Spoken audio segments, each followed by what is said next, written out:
Adik-adik, mari kita belajar kelas 5, tema 5, subtema 1, pembelajaran 6, tentang perubahan ekosistem. Perhatikan gambar dua jenis ekosistem tersebut dengan seksama. Perbedaan apa sajakah yang dapat kamu lihat dari keduanya? Perhatikan semua komponen ekosistem yang tampak pada gambar. Kelompokkan setiap komponen ekosistem yang termasuk komponen biotik dan abiotik. Pernahkah kamu melihat kedua jenis ekosistem di atas? Apakah kamu pernah melihat ekosistem yang berubah dari masa ke masa? Mengapa ekosistem dapat berubah? Apa sajakah yang menyebabkan perubahan ekosistem? Simaklah dengan seksama bacaan berikut ini. Perubahan ekosistem. Ekosistem mengalami perubahan sepanjang waktu. Komponen-komponen di dalam ekosistem dapat mengalami peningkatan maupun penurunan jumlah. Misal, pada saat musim hujan, sebuah kebun akan mendapatkan lebih banyak air hujan daripada saat musim kemarau. Tanaman tumbuh dengan baik, tikus-tikus tanah juga akan mendapatkan lebih banyak makanan daripada biasanya. Kondisi ini akan meningkatkan populasi tikus tanah di kebun tersebut. Peningkatan jumlah tikus tanah akan mengakibatkan meningkatnya populasi ular tanah. Peningkatan ini disebabkan ular tanah mendapatkan banyak makanan berupa tikus tanah pada musim itu.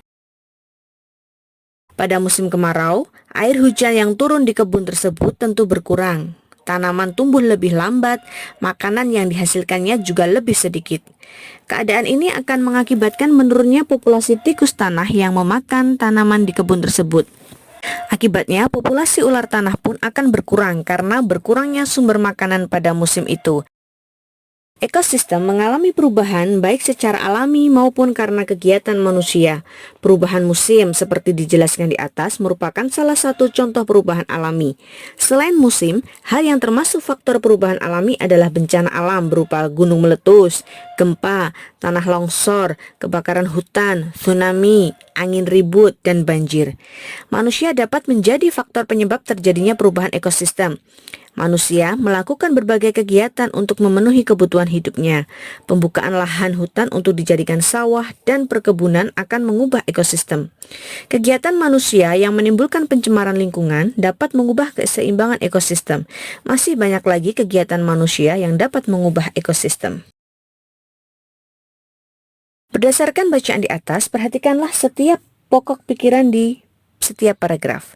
Garis bawahilah informasi penting yang terdapat di dalamnya. Lalu, buatlah sebuah peta pikiran yang menjelaskan isi bacaan tersebut di tempat yang tersedia. Bandingkan peta pikiranmu dengan peta pikiran yang dibuat oleh temanmu. Kemudian, ceritakan temuanmu. Perubahan ekosistem terjadi karena adanya sebab dan akibat. Sebab bisa terjadi karena sebab alami dan sebab manusia. Sebab alami contoh adanya perubahan musim, kemudian bencana alam. Sedangkan sebab karena ulah manusia adalah pembukaan lahan ataupun pencemaran lingkungan. Karena adanya sebab tersebut, maka akan terjadi akibat yang ditimbulkannya. Yang pertama bisa peningkatan atau penurunan jumlah suatu komponen dalam ekosistem. Kemudian bisa saja keseimbangan ekosistem yang terganggu. Nah sekarang, ayo berlatih.